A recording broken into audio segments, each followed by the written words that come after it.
Most people believe a heart attack looks like it does in the movies. A sudden grip of the chest, a dramatic collapse, someone shouting for help while the room spins. That image has been repeated so many times that it's become the standard everyone expects. The truth is, that's not how most heart attacks actually begin, and believing it might be one of the most dangerous misunderstandings a person over 50 can carry into a real emergency.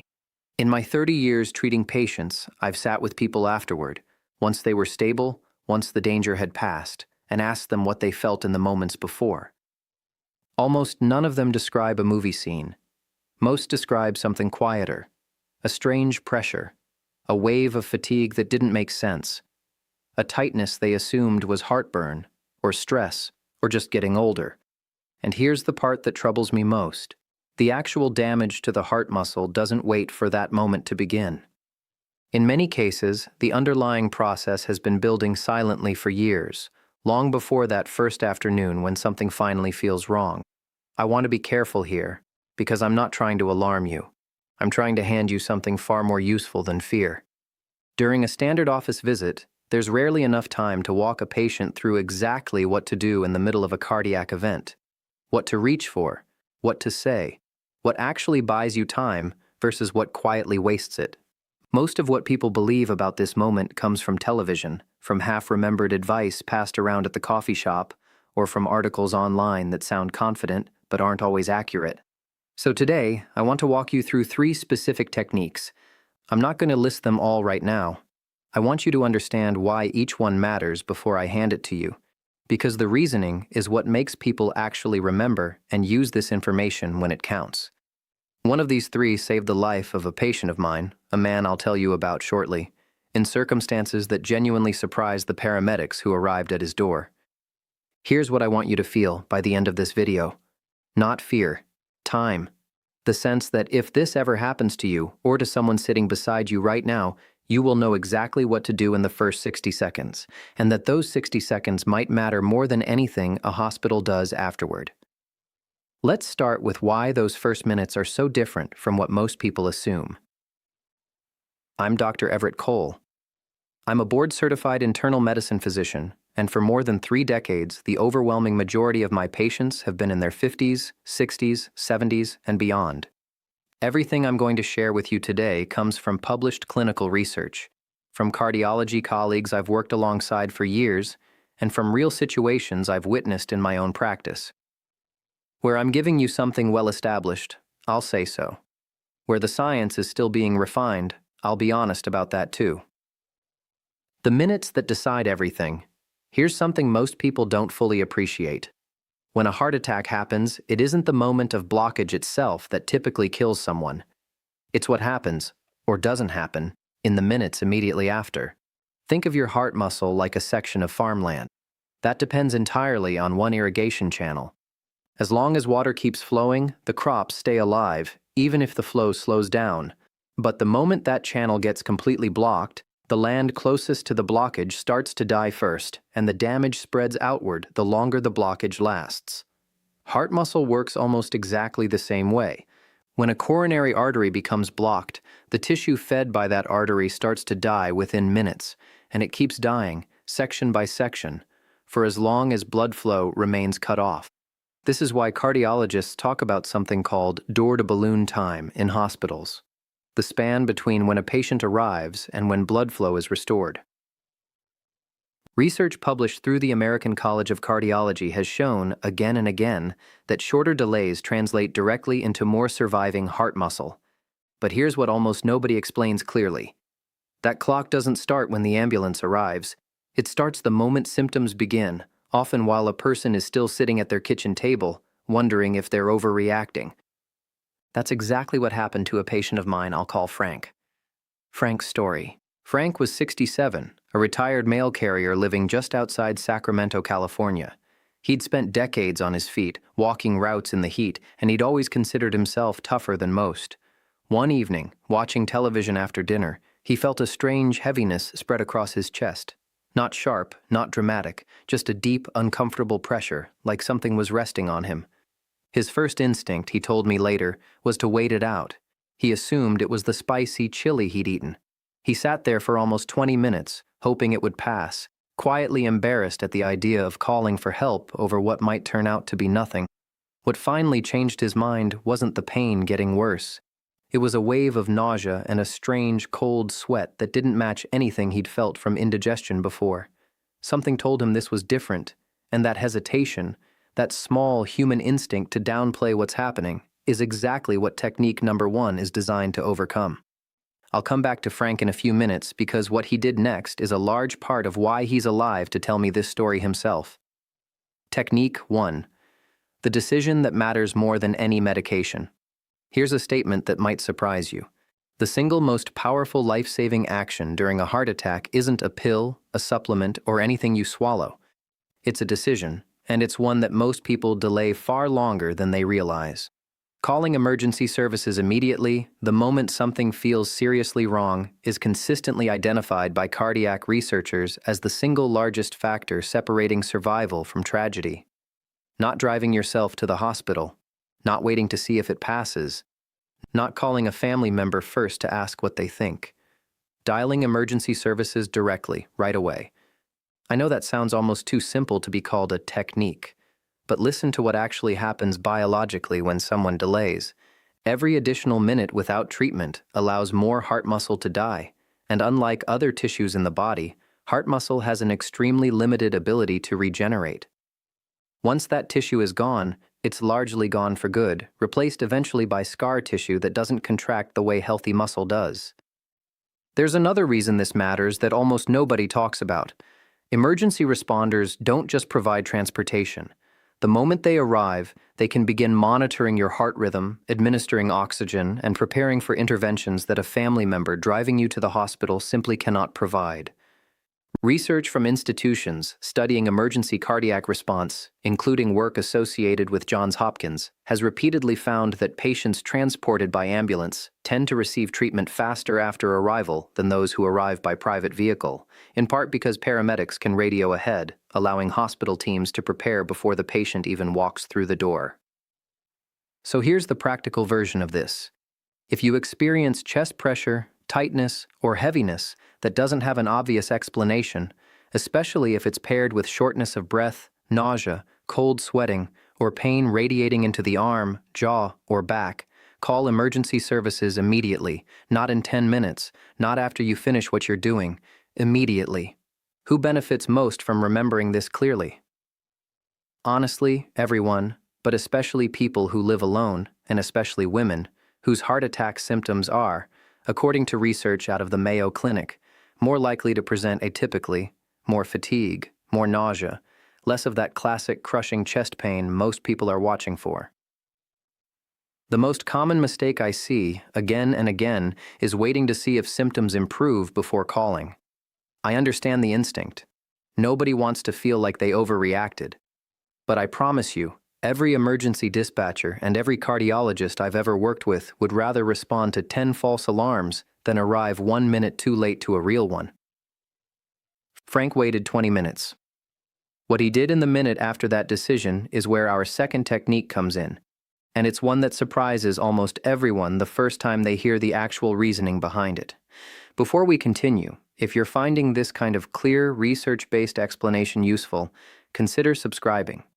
I put together videos like this specifically for people who want real information, explained without the confusion, and there's more coming. Technique 2. The small tablet with a surprisingly big effect. Here's something that tends to genuinely shock people the first time I explain it. A small, inexpensive tablet sitting in most American medicine cabinets has been shown, in research spanning decades, to meaningfully reduce the risk of death during an active heart attack when used correctly, in the right circumstances, in those first critical minutes. I'm talking about aspirin. Let me explain why this works, because the mechanism is genuinely fascinating once you picture it. Imagine the blocked artery we talked about earlier, that farmland irrigation channel, except now imagine that the blockage itself is partly made up of platelets, tiny cell fragments in your blood that are supposed to clump together to stop bleeding when you're cut. During a heart attack, those same platelets often clump inside the artery itself, at the site of a ruptured plaque, making the blockage worse by the minute. Aspirin interferes with that clumping process almost immediately, essentially telling those platelets to stop piling on top of each other. Research published in the Journal of the American Medical Association, along with decades of data reviewed by institutions including Harvard-affiliated hospitals, has found that chewing, not swallowing whole, chewing a standard adult aspirin during a suspected heart attack can measurably improve outcomes because chewing allows the medication to absorb into the bloodstream considerably faster than swallowing a tablet intact. Now here's where I need to be precise, because this is exactly the kind of detail that gets lost when people repeat this advice secondhand. This applies to a standard aspirin, typically 325 milligrams, chewed rather than swallowed, and only if you are not allergic to aspirin and have not been specifically told by your physician to avoid it, which applies to some patients with bleeding disorders, certain ulcer histories, or specific medication interactions. This is not something to start taking regularly on your own without your doctor's guidance. This is specifically about that emergency moment, and it should never delay or replace calling for emergency help. It's something you do while waiting, not instead of calling. Who benefits most from knowing this in advance? Genuinely, anyone over 50, because the moments during an actual cardiac event are not when you want to be reading a label for the first time, hands shaking, unsure what to do. The most common mistake people make, when they do remember the aspirin, is swallowing it whole out of habit, the way you'd take any other pill. That's slower, and in an emergency, speed is the entire point. I told you Frank's story would come back around, and this is exactly where it does. Frank's story continued. After that cold sweat convinced him something was genuinely wrong, Frank called emergency services. While he waited, and this detail still strikes me every time I retell it, he remembered a segment he'd half-watched on a morning news program years earlier, mentioning that chewing an aspirin during a heart attack could help. He found one in his kitchen cabinet, chewed it, and sat down near his front door, which he unlocked before sitting so the paramedics wouldn't be delayed getting inside. That single detail, unlocking the door, sounds almost too small to matter. But paramedics have told me directly, more than once, about minutes lost forcing entry into homes because a patient collapsed against a locked door. Frank's decision to unlock his door before he sat down, made instinctively in the middle of his own fear, likely shaved crucial minutes off his response time. By the time paramedics arrived, Frank was in significant distress, but he was conscious. He had chewed the aspirin roughly 15 minutes earlier, and emergency services had already been notified. He underwent an emergency procedure to restore blood flow that same evening. His cardiologist told him directly, in a follow-up visit months later, that the combination of his quick call and the aspirin likely preserved a meaningful portion of his heart muscle that might otherwise have been lost. I want to be honest with you. Frank still lives with some reduced heart function today. This isn't a story about a miracle where everything simply went back to normal. It's a story about the difference between significant, permanent damage and catastrophic, irreversible damage, a difference measured in minutes and in a few specific decisions made correctly, under pressure, by someone who happened to remember the right information at the right time. There's one more technique left, and it's the one that surprises people most because it directly contradicts something you've probably heard repeated online as though it were common knowledge. Technique 3. Staying still when every instinct says move. You may have come across a piece of advice online, sometimes called cough CPR, suggesting that coughing forcefully and repeatedly during a heart attack can somehow keep you conscious or even substitute for emergency care. I want to address this directly and clearly because it's exactly the kind of confident-sounding advice that spreads widely and can genuinely cost someone precious time. Major cardiac health organizations, including the American Heart Association, have specifically warned that this technique is not supported by evidence for use during an actual heart attack, and relying on it can create a dangerous delay in getting real treatment. So let me give you what actually helps instead, and the reasoning is almost the opposite of what you might expect. Once you've called for help and taken aspirin if appropriate, the next most important thing is often simply this. Stop moving and get into a position of rest. Sitting upright if you can, with your back supported, or lying down with your head slightly elevated, whichever feels more comfortable to breathe in.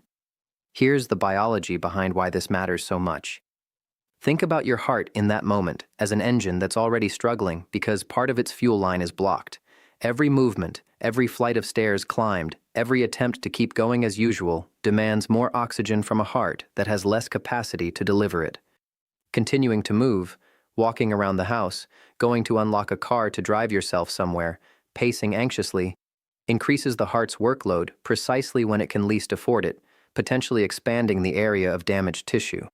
There's another piece to this that emergency responders emphasize repeatedly.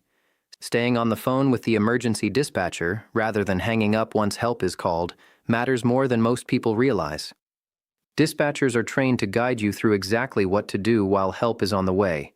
And if you lose consciousness or your condition changes, they can relay real-time information to the arriving paramedics that can shape how quickly and appropriately they respond.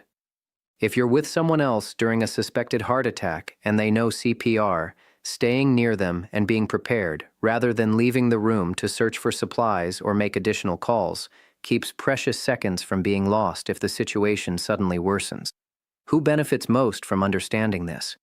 Anyone who has ever pictured themselves toughing it out or trying to drive themselves somewhere during a medical emergency, which, in my experience, is a great many people, particularly those who grew up believing that asking for help or admitting distress was a kind of weakness.